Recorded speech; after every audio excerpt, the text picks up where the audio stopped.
Hindi film industry, ना ना ना ना, अपने बच्चों को इस इंडस्ट्री से दूर रखो भाई। बहुत ही खतरनाक इंडस्ट्री है ये। अपने बच्चों को समझाओ, फिल्म इंडस्ट्री बड़ी गलत है। कुछ और काम कर ले, फिल्मों के बारे में ना सोचे। नेपोटिज्म, सिर्फ नेपोटिज्म चलता है वो। नमस्कार, मैं सुरेश वाल्मीकि। सोशल मीडिया के किसी भी प्लेटफॉर्म पर आज चले जाइए आप, बॉलीवुड के बारे में सिर्फ एक ही चर्चा चलती है कि बॉलीवुड में इस वक्त नेपोटिज्म चरम पर है। क्योंकि मैं भी पिछले 30 सालों से इस बॉलीवुड से जुड़ा रहा हूं, आज भी जुड़ा हुआ हूं।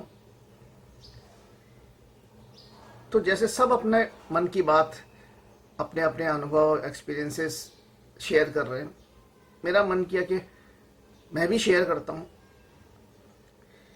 क्योंकि जिस तरह से आज बॉलीवुड को प्रेजेंट किया जा रहा है कि नेपोटिज्म है, नेपोटिज्म है, सिर्फ ऐसा ही है, ऐसा मुझे इन पिछले 30 सालों में लगा नहीं। कुछ दिनों पहले शेखर सुमन साहब का एक इंटरव्यू मैंने देखा, उसमें उन्होंने एक बात कही थी कि बॉलीवुड में अगर नेपोटिज्म होता तो शशि कपूर साहब के 2 बेटे हीरो बन, उसमें से एक हीरो बन चुका था और एक हीरो बनने के लिए तैयार था, बावजूद इसके उन्हें उत्सव के लिए कास्ट नहीं किया गया होता। आगे उन्होंने कहा कि उनके हिसाब से भी नेपोटिज्म नहीं, बॉलीवुड में गैंगिज्म चलता है। उनकी इस बात से मैं काफी हद तक इत्तेफाक रखता हूं, क्योंकि इन पिछले 30 सालों में मैंने भी बॉलीवुड में काफी उतार चढ़ाव देखे हैं। इस गैंगिज्म के प्रभाव से मैं भी गुजरा हूं। अब आप सोचेंगे कि इनकी शक्ल तो हमने कभी देखी नहीं, ये बॉलीवुड में कब था? तो साहब, बॉलीवुड में बहुत सी ऐसी शक्लें हैं जिनकी जिंदगी गुजर गई मेरी तरह,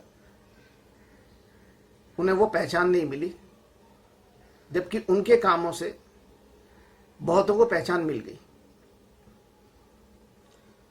खैर, वो एक अलग विषय है। बॉलीवुड में ऐसी हालत कब थी और कब नहीं थी? अगर हम सिर्फ नेपोटिज्म की ही बात करते हैं तो धर्मेंद्र, जितेंद्र, मनोज कुमार और राजेंद्र कुमार, इनका तो कोई फिल्मी बैकग्राउंड नहीं था, फिर ये इतने बड़े स्टार कैसे बन गए? इनके बाद की पीढ़ी में राजेश खन्ना साहब, अमिताभ बच्चन साहब, विनोद खन्ना साहब, मिठुन चक्रवर्ती, राज बब्बर, जैकी श्रॉफ, सुनील शेट्टी, अक्षय कुमार जी, नेपोटिज्म के रहते इन लोगों को कोई फिल्मी बैकग्राउंड नहीं था, फिर ये इतने बड़े स्टार कैसे बन गए? इसके बाद वाली जनरेशन में भी आ जाते हैं कि लोग कहते हैं कि वरुण धवन, आलिया भट्ट, सोनाक्षी सिन्हा स्टार किड है, इसलिए इन्हें मौका मिलता है। तो इन्हें जोरदार टक्कर देने वाले राजकुमार राव, स्वर्गीय इरफान खान साहब, नवाजुद्दीन सिद्दीकी, कंगना रनावत और आजकल की हिट मशीन आयुष्मान खुराना, इन सब का तो कोई फिल्मी बैकग्राउंड नहीं है। फिर इन्हें वो मान, सम्मान, रुतबा, शोहरत वो क्यों मिल रही है? इसीलिए मुझे शेखर सुमन साहब की बात ज्यादा सही लगी कि बॉलीवुड में नेपोटिज्म से ज्यादा गैंगिज्म है।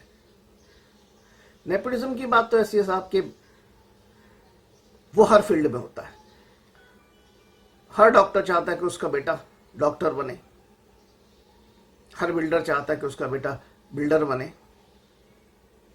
अमिताभ बच्चन साहब ने भी एक बार कहा था कि अगर मैं, जब सारे लोग ऐसा चाहते हैं, हर फील्ड में लोग ऐसा चाहते हैं, तो मैं अगर अपने बेटे को एक्टर बनाना चाहता हूं तो इसमें बुराई क्या है? बिल्कुल सही है।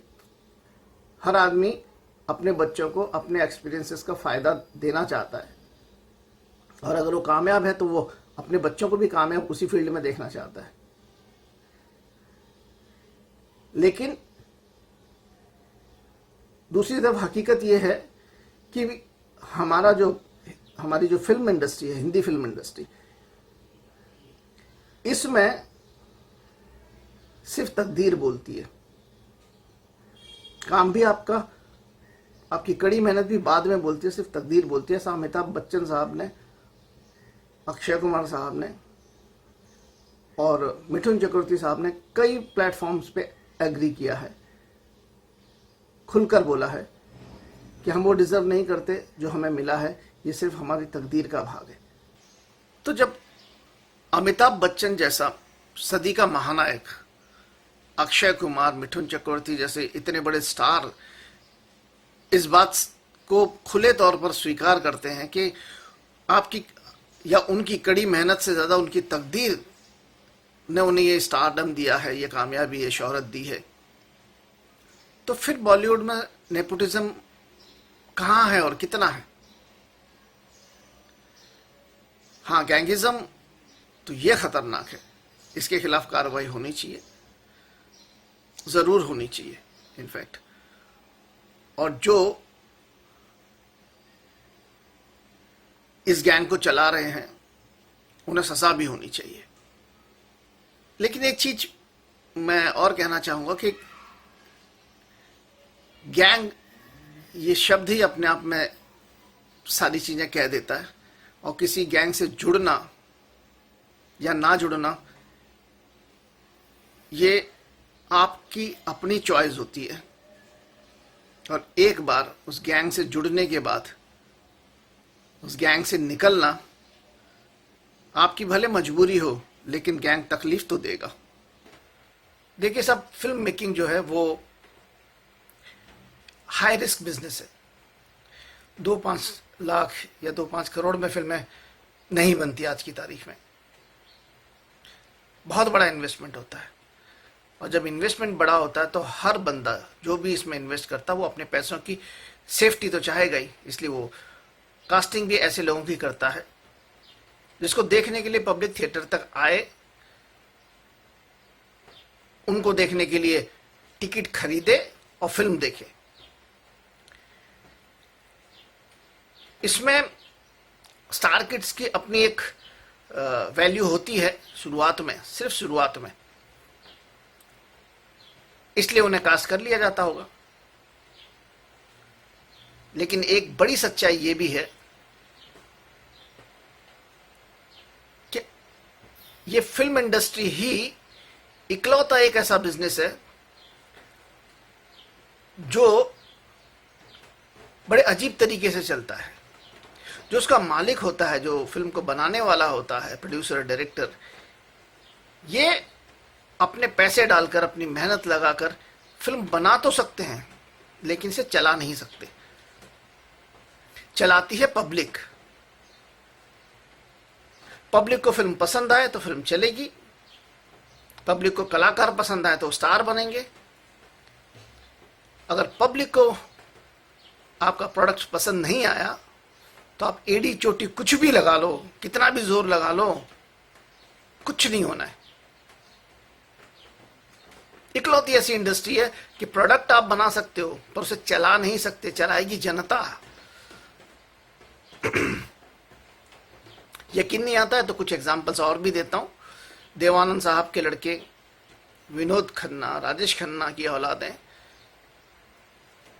राज बब्बर, मिथुन चक्रवर्ती की औलादें, राजेंद्र कुमार साहब की औलाद, फिल्में बनाई गई लेकिन चले कहां। दूसरी तरफ राहुल रॉय चले, फिल्म हिट हुई। चंद्रचूड़ सिंह को मौका मिला, उनकी भी फिल्म हिट हुई। कुछ दिनों के स्टार वो भी बने क्योंकि पब्लिक ने उन्हें पसंद किया। बाकी उनकी तकदीर, जो मिला वो डिजर्व करते होंगे, जो नहीं मिला वो नहीं करते होंगे। और नेपोटिज्म जो है, वंशवाद, ये किस इंडस्ट्री में नहीं होता?